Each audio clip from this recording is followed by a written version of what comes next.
Good day, my viewers, once again from everywhere you're watching me from, and from my members in class now. I have some members in class.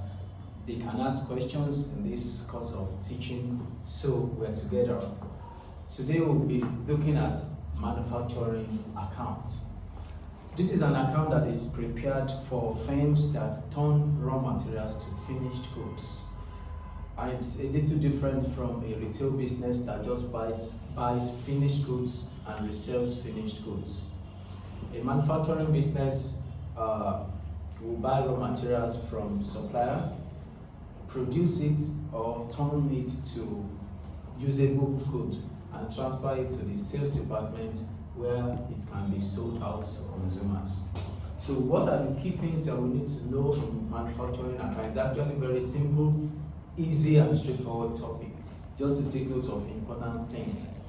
There are some costs that are directly related to production units. Okay, let me give an example. My firm, this classroom, is making markers. So the cost of producing these markers, some are directly related, some are not directly related. Costs that are directly related, like cost of the ink for this, cost of the cover, cost of the case itself, they are material costs because it is direct. If I paid factory workers wage per hour or wage per unit produced, that is also direct. Another example of direct costs related to unit of production is royalties. So we look at all direct costs used in production. We add that together. That gives us prime cost. Then we look at other costs that are not direct. We call that one indirect costs or factory overheads. Factory overheads are overheads that you incur that are also used in production, but we can't trace it easily to each unit of production. For instance, the factory rent, the factory depreciation, machine depreciation of factory equipment used in the factory, the depreciation of it, lighting, and all that. Or factory supervisors' salary. They are part of cost of production, but we can't trace what we pay them for each unit of production. So those ones go under factory overheads. So factory, the direct cost that I said earlier, plus the indirect costs will be added to give us cost of production. However, if you have semi-finished goods before, we call it work in progress. Okay, I am making marker as I'm trying to use as an example in this class.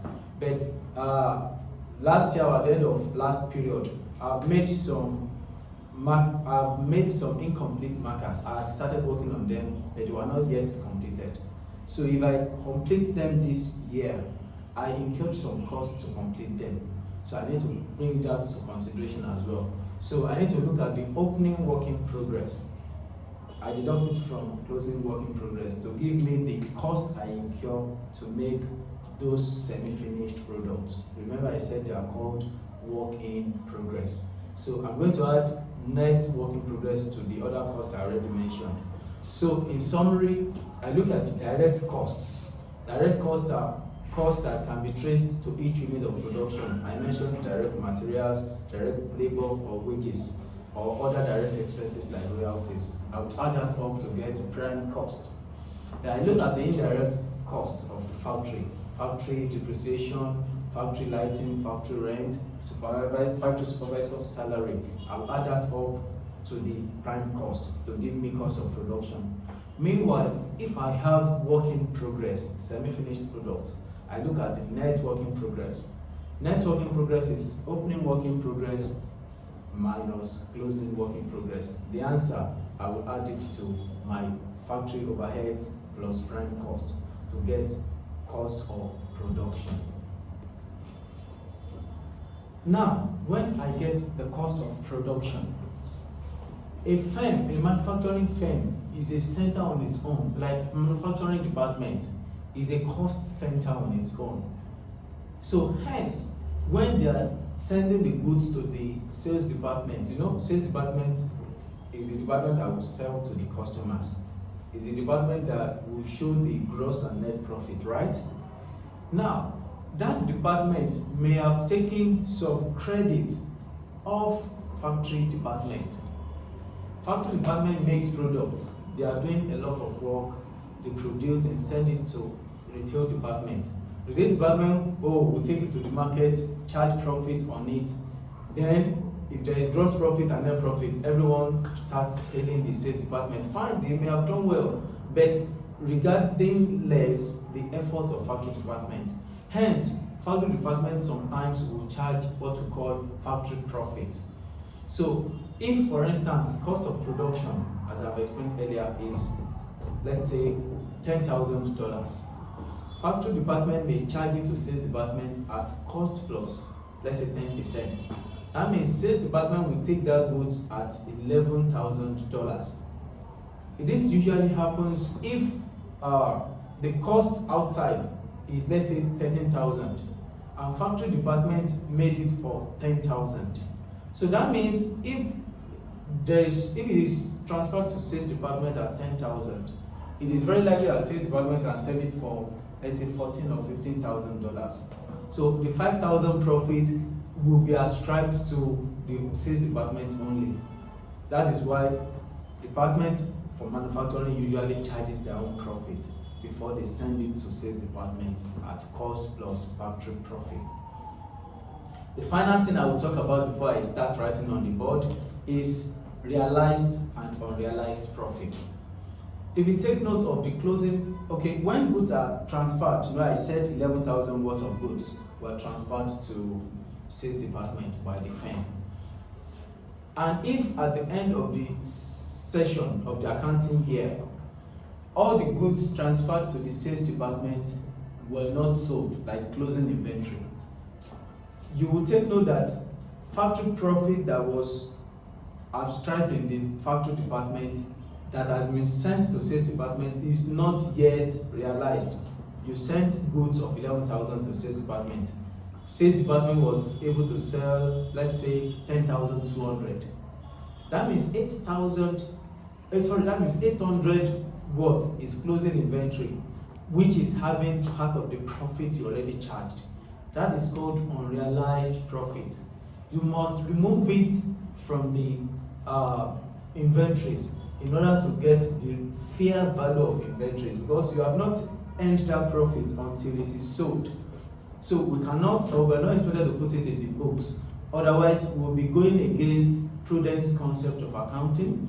We'll be going against realization concept of accounting. Realization says it is when the goods income has been earned that we should bring it into the books. It is when you sell goods to a customer and the customer has received it as purchases for the customer, that is when it becomes realized.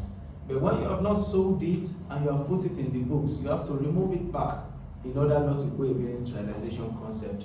And if you don't remove it as well, you are overstating your assets value, which also goes against the prudence concept. So quickly, I will expect you, if you have any question, you can type it in the comment. I will attend to it. Then my guys in the room, if they have questions, I expect them to also ask the questions. I will attend to it right now.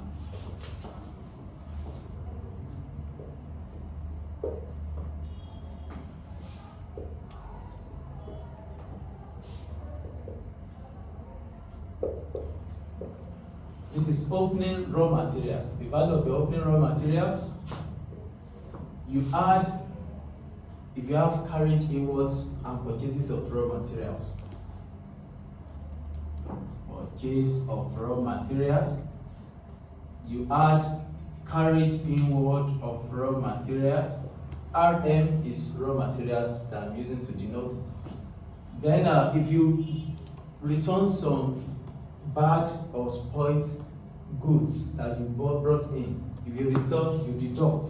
That's deduct purchase returns of raw materials.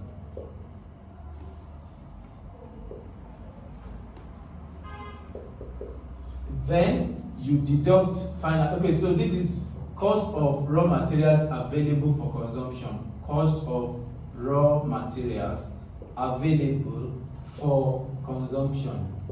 Then you deduct closing value of your raw materials. Then you have cost of, okay, let me This is now cost of raw materials consumed. This is direct cost. This is the cost of raw materials. Then that is one of the direct costs. The other direct cost is direct labor or wages. Direct labor can be called the manufacturing wages or direct wages. Please take note, any of these three words mean they mean the same thing. You can have other direct expenses. You add it. Other direct expenses. Example of other direct expenses is royalties. Royalties is another topic that we may touch another time. So other direct expenses. So material cost. This is material used, the cost of material consumed, plus direct labor, plus other direct expenses. These three will give you what you call prime cost. So if you are asked to explain prime cost, it is the total or addition of all your direct costs used in manufacturing. Direct means you can ascribe them to each unit of production. Costs that you can trace to each unit of production or that have a cost center. So this is prime cost. The next is to have the factory overheads. Factory overheads. Factory overheads are the same thing as indirect cost. Prime cost is direct cost. Factory overheads is indirect cost. And they are factory rent, factory equipment depreciation, factory supervisor's salary, and other factory-related costs incurred in the production. Now, so the addition of this will give you, the question can give you any type of indirect cost. Just bring them here.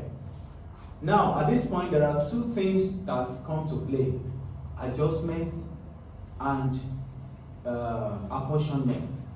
Now, adjustment is that some expenses can be accrued, some can be prepaid. You can have rent of the business. Let's for instance, 1,000 rent was paid. 10% of it is factory, 90% of it is office, or 4/5 is office, 1/5 is factory. That is allotment or apportionment. That means there are some expenses that are general, that are split between factory and office. Rent is an example. Lighting is an example. Heating is an example. So when you have apportionment and you have adjustment for that same thing, go with adjustment first before you apportion. Example, rent of the firm is $10,000. $1,000 was owing at the end of the period. Rent is apportioned 4:3, factory to office. Now, when you have adjustments, owing is also the same thing as accrued, or you have it as prepayment. To make it faster for you, first do the adjustment before you do the apportionment. Okay, I think it makes sense. Even in order of alphabetical order, adjustment is AGJ, apportionment is APP. So go alphabetical. First adjustment is by prepayment to accrual. So now accrual means amount you have enjoyed, benefits of the rent that you have enjoyed but you are owing. You have enjoyed it already, so you add it.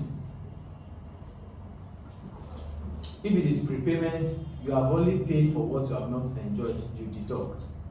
If it is accrual, again for emphasis, add, prepayment, deduct. After doing that, in this case, it is to be added, 11,000. Then you come back to do the apportionment. Now, that means 4/7 of the space that you paid rent for is factory. So 4/7 times 11,000 comes here. 4/7 multiplied by 11,000 comes here. This calculation gives you 1 mark. At every examination for you at this point, my listeners and my members in class, this will usually take 1 mark. Your final answer will take 1 mark, which means if you use calculator to do your answer, which is the right thing anyway, still endeavor to put your workings in brackets to get that 1 mark. If you don't put it in bracket, the other way you can go about it is there is space in your exam booklet or paper that is meant that you can use for working. Write working so, like working 1. That can be your working 1. So in the bracket you can put W1 if the working is done somewhere else. Please, it's important to do that so that it's not assumed that you just far-fetched your answer or you fabricated it. Avoid all that. Like give the examiner easy road to take, please. So now I'm done with that part. So after adding all the factory overheads, we get this answer. So prime cost plus factory overheads will give us cost of production normally. But if we have semi-finished goods, as I said earlier, like work in progress, we must add net work in progress. So add opening work in progress less closing work in progress. So opening work in progress minus closing work in progress. The answer you have, if you add it to this one, gives you cost of production. Cost of production.